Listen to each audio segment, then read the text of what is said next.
하나님 말씀 고린도전서 4장 15절 16절 그리스도 안에서 일만 스승이 있으되 아버지는 많지 아니하니 그리스도 예수 안에서 내가 복음으로써 너희를 낳았음이라. 그러므로 내가 너희에게 권하노니 너희는 나를 본받는 자가 되라. 아멘.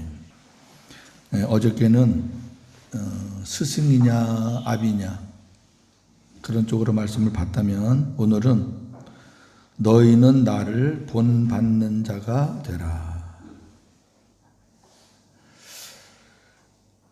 자녀들한테 그 앙케이트를 조사를 한 것을 제가 기억을 하는데, 부모님을 존경하느냐, 부모님을 본받고 싶느냐, 그런 질문에 긍정적으로 답이 나온 그 퍼센테이지가 10%도 안 돼요.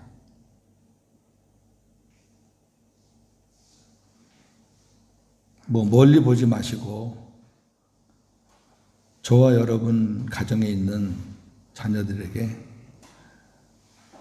한번 객관적으로 한번 이렇게 물어본다고 생각하세요. 우리 자녀들이 나를 본받을 만한가? 내가 물어보면은 우리 자녀들이 엄마 아빠는 본받을 만해요, 이렇게 과연 말을 할까? 그러면 답이 나와요. 저도 우리 자녀에게 전혀 본을 못 보였어요. 제가 4대 장손이고 우리 아들이 5대 장손인데요. 저희 아버지 때까지는 제사, 유교문화 이런 것들이 아주 찌들려 있었어요. 제가 청년 때, 학교 다니고 청년 때는 장손이니까 정확하게 기억은 안 나도 1년에 한 7, 8번은 제사를 드린 것 같아요. 어떻게 해요? 아버지가 하니까 장손인데 빠지면 안 되고, 또 아버지가 하는 대로 따라서 했죠. 저는 예수를 청년 때 믿었거든요. 어릴 때 그냥 먹을 거 받으러 이렇게 왔다 갔다 한 적은 있지만, 그거는 좀 그렇고, 어떻든 정식으로 제가 이렇게 교회를 나가게 된 거는 고등학교 졸업하고 이제 공무원 하면서 제가 교회를 나가기 시작했거든요. 제가 좀 늦죠. 그런데 교회 나가서 이제 믿음이 들어가니까 그건 아니잖아요. 빠져나와야 되는데 빠져나올 수는 없고, 아들이 많아서 둘째 아들, 셋째 아들 있으면 어떻게든 빠져나올 것 같은데 그게 안 되니까. 그래서 한 번은 그냥 용기를 냈죠. 어차피 통과해야 될 일이니까 우리 아버지한테 맞아 죽을 각오하고 제가 제사상을 한번 뒤집어 엎었어요. 저는 죽을 각오하고 했거든요. 근데 우리 아버지가 놀란 거예요. 그렇잖아요. 상상할 수 없는 일을 하면은 혼내기보다는 놀래요. 이거 뭐야? 그리고 저는 뒤집어 엎고 도망갔어요. 도망가서 친구 집에 가서 꽤 며칠 동안 숨어 지냈어요. 이제 죽었다 생각하고. 근데 안 죽었어요. 우리 아버지가 꺾였어요. 하나님이 하신 거죠. 그 결국은 제가 미랄이 돼서 우리 가족, 우리 친척, 예수 믿은 사람들이 굉장히 많아요. 하나님이 하시는 건 참 그래요. 그런데 우리 아버지가 너무 엄하게 키워서 제가 그렇게 자라가지고 저도 우리 아들한테 그렇게 엄하게 했어요. 우리 아들이 공부를 참 잘했어요. 머리도 좋고. 근데 저희 아버지가 제가 2등 하는 걸 못 봤듯이 저도 우리 아들 2등 하는 걸 못 봤어요. 그렇게 1등 하라고 난리를 쳤어요. 지금 생각해보면 참 한심한 부모죠.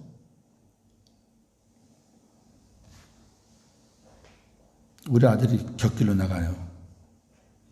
한참 멀리 나갔었죠. 근데 전에 한번 제가 고백했듯이 7년 전에 이 복음 만나고 제가 아들 앞에 무릎 꿇고 잘못했다. 아빠 용서해달라. 그리고 부둥켜 안고 그때 해결됐어요. 지금은 아버지가 하는 일에 자기가 최선을 다해서 아빠 남은 생에 자기가 책임지겠다고. 그렇게 관계가 좋아졌어요. 그래도 저는 못 물어봐요. 그래도 관계가 이렇게 좋아졌는데도 너 아빠 본받을 만한 뭐 그런 마음이 있느냐? 나 좀 못 물어봐요. 두려워요. 그만큼 쉬운 말이 아니죠, 이게. 근데 바울이 3번 그렇게 해서 3번, 성경에 3번. 오늘 좀 그걸 보자고요. 뭘 본받으라 그랬는지. 적어도 오늘 15절에 스승은 많은데 1만 스승이라는 얘기는 많다는 얘기예요. 뭐 10,000명이라는 뜻이 아니라 말로 가르치는 선생은 많다는 거예요. 많다. 그런데 아버지 같은 스승, 자녀같이 사랑으로 그렇게 권고하는, 그렇게 품고 복음으로 낳는 그런 아버지 같은 스승은 적다. 그러면서 너희는 나를 본받는 자가 되라. 뭘 본받는 거냐면은 예수 그리스도 안에서 복음으로 자녀를 낳는 아비 같은 스승, 그것을 본받으라는 거예요. 그러니까 지식만 배워가지고 그 지식 전달이나 하고 지식이나 가르치는 그런 선생 말고 진짜 가슴으로 품고 자녀같이, 그리고 율법으로 때리지 말고 복음으로 품어주면서. 율법은 때리는 거잖아요. 아파요.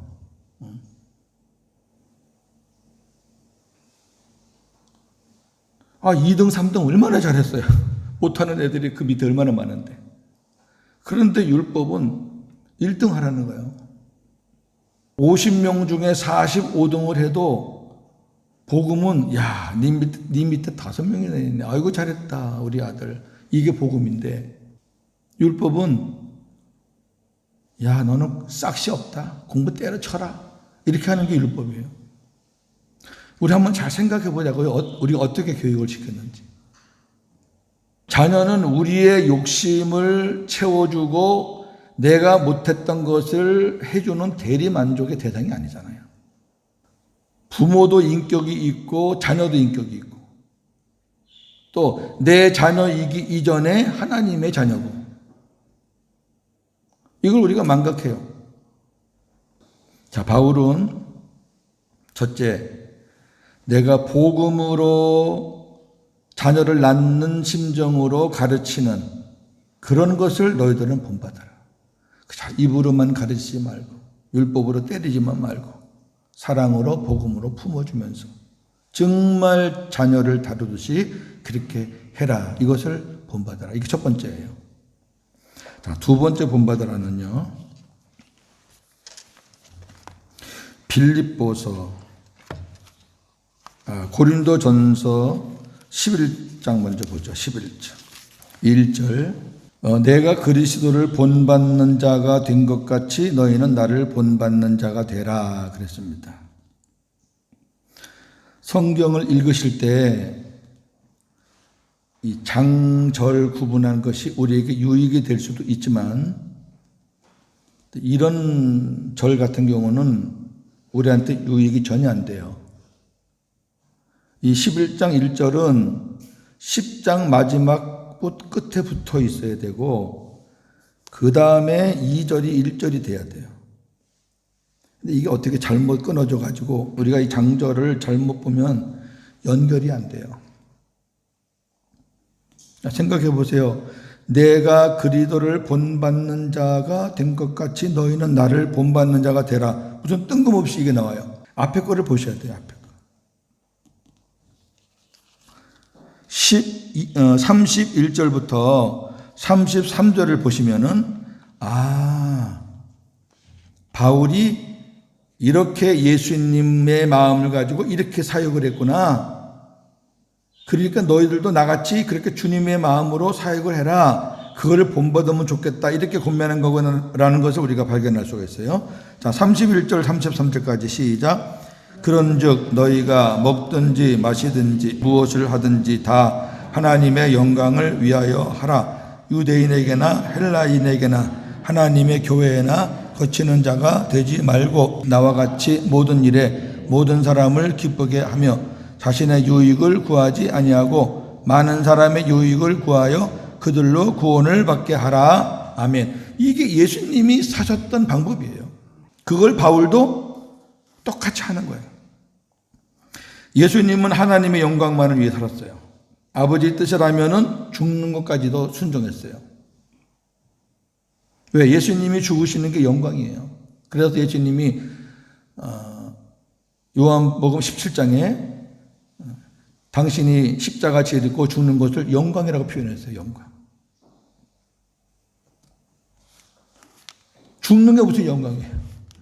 그러나 죽어야 아버지의 뜻이 이루어지거든요. 죽어야 아버지가 부활시켜서 온 인류를 구원하실 수 있으니까 그 영광이에요. 아버지 뜻에 쓰임 받는 게 영광입니다. 저나 여러분이 잘 먹고 잘 살고 배부르고 이게 영광이 아니라 저와 여러분들이 전능하신 하나님의 손에 붙잡혀서 쓰임 받는 게 영광이에요. 그 쓰임 받는 게 예배당 바닥을 닦는 거든 어디 가서 뭐 서빙을 하는 것도 그 관계없어요. 주인에게 쓰임 받으면 영광이죠. 예수님은 매사에 하나님의 영광을 위해서 살았어요. 그 다음에 우리 주님은 유대인이나 헬라인이나 개의치 않았어요. 예수님은 이 사역 범위가 넓지는 않아요. 그러나 예수님이 사역했던 그 지역을 조금 살펴보면은 사마리아 땅을 갔잖아요. 사마리아 땅은 수백 년 동안 유대인과 단절된 곳이에요. 그리고 사마리아 사람들은 유대인들이 쳐다도 안 봐요. 그래서 예수님이 사마리아 여인을 찾아갈 때 그 여인이 했던 말을 기억하세요? 당신은 유대인인데 왜 나한테 말을 겁니까? 그러잖아요. 깜짝 놀란 거예요. 있을 수 없는 일이거든요. 그때 문화로서는. 아무도 가기 싫어하고 거기 가면은 손가락질 당하고 그다음 율법적으로 사마리아 땅을 가면은 제재를 받아요. 예를 들어 율법 학자가 사마리아 사람하고 만났다, 교제했다, 그냥 잘려요. 그런 지경이에요, 그때가. 그러나 예수님은 직접 찾아갔잖아요. 찾아가서 사마리아 여인과 대화하면서 그 지역을 다 복음을 전해서 구원했잖아요. 그리고 두로와 시돈이라는 곳이 있어요. 그는 이스라엘로 봐서는 이방이에요. 저 위쪽에 있어요. 거기까지 다 가셔서 복음을 전했어요. 갈릴리만 계신 게 아니에요. 그러니까 사람들이 어떤 선민 사상이나 잘못된 편견에 의해서 멀리하는 그런 사람들, 낮고 천한 사람들, 이방인들, 뭐 이런 사람들에게 예수님은 찾아가서 복음을 다 전했어요. 그게 뭐예요? 유대인이나 헬라인이나. 그 다음에 하나님의 교회나 거치는 자가 되지 말고. 하나님의 교회에서 열심히 일하는 사람인데 진짜 보면 열심히 잘해요. 개인적으로 보면 너무 잘해. 근데 전체적으로 보면은 그 사람이 다른 사람들에게 거침을 줘요. 거침을 줘. 저 사람 너무 잘하는데 좀 다른 사람에게 거치는 자가 된다. 그런 사람이 있잖아요. 교회는 몇몇 사람으로 되는 거 아니잖아요. 목사 혼자서 교회를 해요. 장로님들이 뭐 교회를 해요. 집사님들이 교회를 안 돼요. 다 자기 맡은 자리가 있어요. 많은 사람들이 공평하게 사역을 감당하는 게 좋습니다. 한 사람, 두 사람에게 어떤 일들이 편중되는 것은 그 당사자들한테도 절대 좋지 않습니다. 왜 그러냐면은 처음에는 그분들 때문에 다른 사람들이 편함을 느끼지만 그것이 오래가면은 그 사람들 중에서 거치는 자가 나와요. 인간은 어쩔 수 없습니다. 목회자도 그래요. 목회자도 처음에 오자마자 누가 잘못한 사람이 있어요. 다 잘하려고 그러지. 근데 이제 1년 되고 5년 되고 10년 되고 그러면 그 교회에서 제일 거치는 인물이 목사가 될 수 있어요. 제일 오래된 장로님이 될 수도 있고요. 이거 정말 조심해야 되거든요. 그 다음에 33절 나와 같이 모든 일에 모든 사람을 기쁘게 하여 자신의 유익을 구하지 않고 많은 사람의 유익을 구하여 그들로 구원을 받게 하라. 그러니까 자기 자신을 위해 사는 게 아니라 다른 사람의 유익을 위해서 사는데 그 목적은 분명해요. 뭐냐면 구원 때문에 그래요. 내가 저 사람보다 못나서 내가 숙이는 거 아니에요. 내가 저 사람만큼 내가 못해서 내가 양보하는 게 아니에요. 내가 숙이고 양보함으로 저 사람이 구원을 받는 기회가 된다면은 그렇게 하자는 거죠. 예수님도 그렇게 사셨고 바울도 그렇게 살았어요. 유대인 앞에 가서는 나 옛날에 유대인이었어 하면서 말에 어떤 공통 분모를 만들어 가지고 얘기하면서 복음을 전했고, 이방인에게는 나 옛날에 유대인이었지만 하나님이 나에게 이방인의 사도로 임명해서 나 이방인에게 복음 전하는 사람이야 하면서 이방인과 또 공통 분모를 만들었고, 이렇게 해서 어떻게든지 부한 자들에게는 자기 왕년의 경력도 얘기하면 나 이렇게 부한 사람이었어. 또 가난한 사람은 나 다 뺏기고 이렇게 질병을 달고 다니는 사람이야. 이렇게 하면서 모든 사람에게 합하게, 왜 바울이 부족해서 그랬나요? 제가 지금 말한 내용이 성경에 다 있는 내용이에요. 고린도전서 이제 하시다 보면 나오는데, 그렇게 사람에게 맞춤형으로 살았어요, 바울이. 때로는 엄청 낮아지고, 때로는 죽은 것 같이 지내고, 그 다음에 아주 율법주의자들이 막 교만 떨면은 오히려 야, 네가 얼마나 배웠는데 나는 이렇게 배운 사람이야, 이렇게 하기도 하고, 이렇게 해서 다른 사람의 유익을 구하면서 어떻게든지 그 사람이 구원을 받게 하는 그런 삶을 살았다고요. 그거를 너희들이 본받으면 좋겠다, 그 얘기예요. 그러니까 앞에 걸 모르면 21장 1절을 어떻게 알아요? 그거를 본받았으면 좋겠다. 하나 더, 빌립보 3장 17절입니다. 17절 시작. 형제들아 너희는 함께 나를 본받으라. 그리고 너희가 우리를 본받은 것처럼 그와 같이 행하는 자들을 눈여겨보라. 형제들아 너희는 나와 함께 나를 본받아라. 이것도 역시 앞을 봐야 돼요. 앞을 봐야 돼요. 10절에 보면 이런 말씀이 있습니다. 좀 이렇게 어려운 내용이지만은 오늘 간단하게 보겠습니다. 내가 그리스도와 그 부활의 권능과 그 고난의 참여함을 알고자 하여 그의 죽으심을 본받아 어떻게 해서든지 죽은 자 가운데서 부활에 이르려 하노니 그랬어요. 어떻게 해서든지라는 말이 뭐예요? 무슨 일이 있어도. 그러니까 사도 바울의 목표는 뭐예요? 부활이에요, 부활.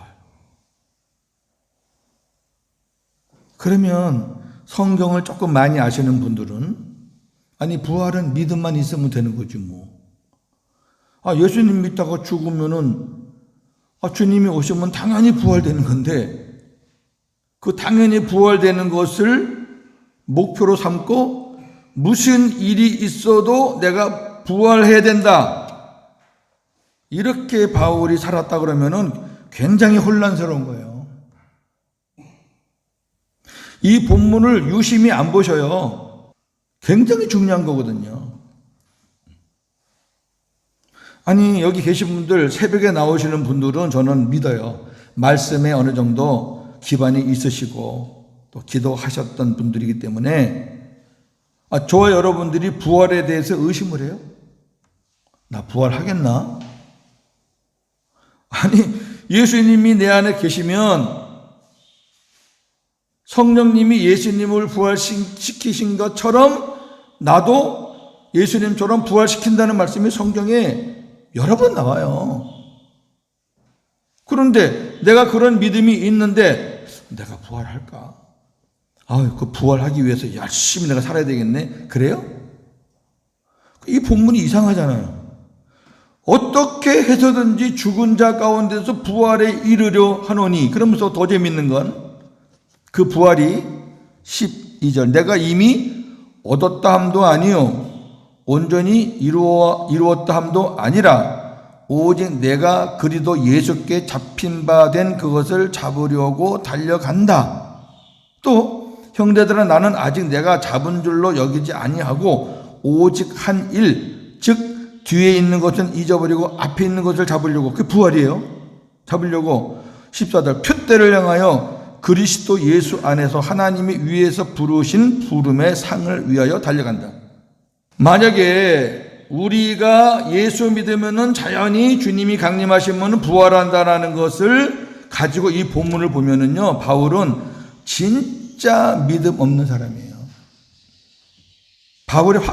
부활의 확신이 없는 사람이에요. 내가 이미 얻었다. 확신도 없고, 아직 모르지만, 내가 부활할지 안 할지 모르지만, 그냥 달려가 보는 거야. 뒤에 것 잊어버리고, 앞에 것을 잡으려고, 그거 표대로 삼아가지고,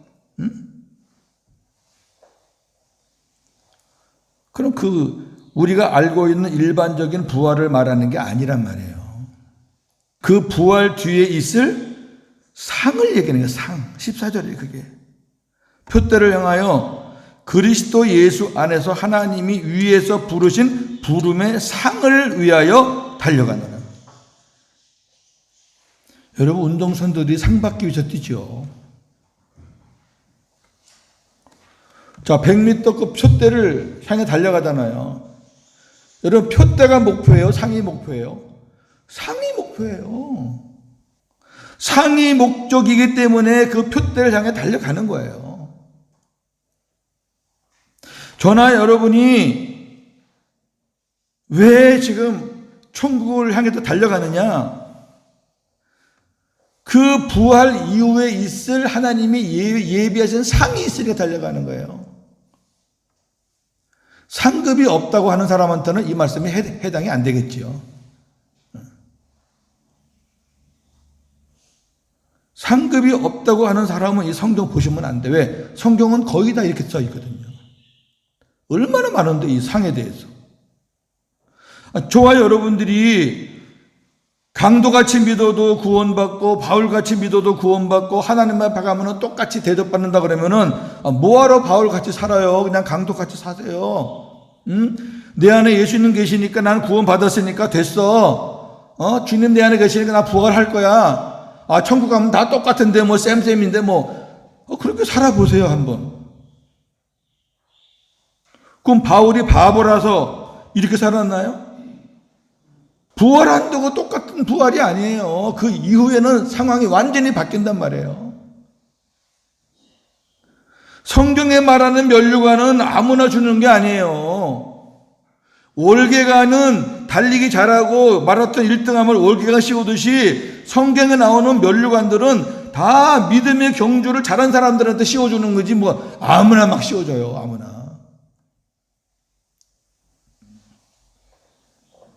그럼 이제 이해가 되죠? 부활에 어떤 의심이 있거나 부활의 불확실성을 말하는 게 아니라 하나님이 나에게 주실 상 나는 아직 모른다 그 말이에요. 내가 얼마나 잘 살았는지 앞으로 내가 얼마나 잘 살 건지 나는 몰라. 그러니까 마지막까지 나는 최선을 다해서 달려갈 뿐이야. 그런 고백이에요. 그리고 이제 17절 보세요. 형제들아 너희는 함께 나를 본받으라. 뭐예요? 주님이 주실 그 상을 위해서 달려가자. 너희와 함께라고 그랬으니 우리 함께 달려가자. 우리 외국인 교회 성도님들 우리 바울처럼 함께 달려갑시다. 그거 없으면은 이렇게 고생스럽게 새벽에 나와서 기도하지 마세요.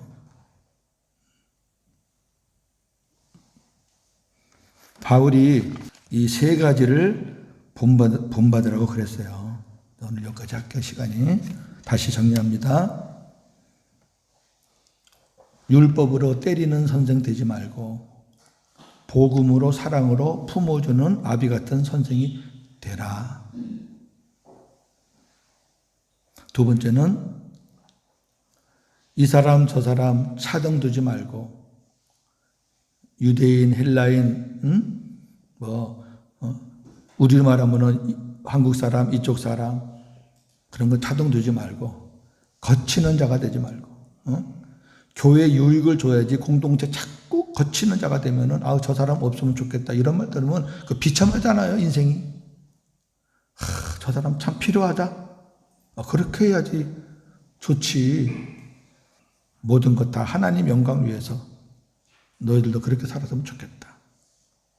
목적은 그 영혼 구원이다. 목적은 구원이야. 밥도 사주고 섬기기도 하고 심부름도 해주고 그러면서 기회를 봐서 우리가 말과 행실로 복음을 전해주는 거예요. 세 번째, 부활은 다 된다. 예수님이 내 안에 계시면 부활은 딱 되는 거예요. 그러나 그 부활 이후에 있을 하나님의 상을 기대하라. 그건 이 땅에서는 아무도 모른다. 바울도 모른다 그랬잖아요. 왜? 지금은 내가 믿음으로 잘 사는 것 같아도 남은 생에 삐끗해가지고 곁길로 나갈 수 있어요. 얼마든지. 그러니까 우리가 함부로 말하면 안 돼요. 마지막 주님 앞에 가는 그 시간까지 최선을 다해서 뒤도 보지 말고 옆도 보지 말고 그냥 주님만 보고 뛰는 거예요. 그것을 너희가 본받았으면 좋겠다. 이런 말씀이었어요. 사도 바울이 주님을 본받은 것처럼 우리도 주님을 본받고 또 사도 바울의 그 정신을 우리가 본받아서 남은 생에 우리도 자녀들 앞에 놓고 아들아, 딸아, 내가 주님을 본받으며 살았던 것처럼 너희도 엄마 아빠처럼 주님을 본받으며 살았으면 좋겠다. 엄마 아빠가 이러이러한 마음으로 이웃을 위해서 나라를 위해서 이런 마음 갖고 살았는데 그 마음이 네가 좋다고 인정하면 너도 엄마 아빠처럼 그렇게 살았으면 좋겠다. 그런 아버지가 1등 아버지예요.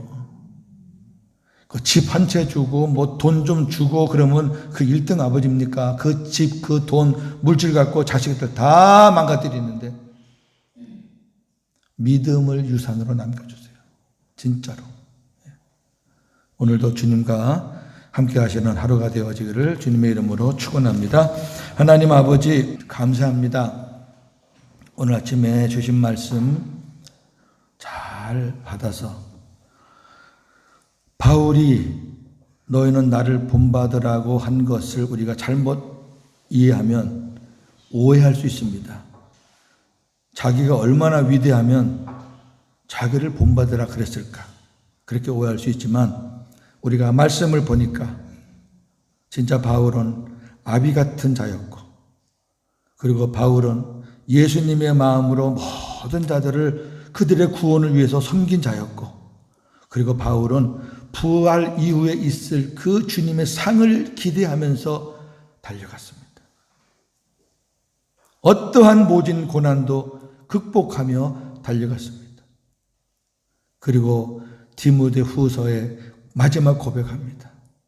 하나님이 나를 위해서 의의 면류관을 예비하셨다. 얼마나 멋진 인생입니까?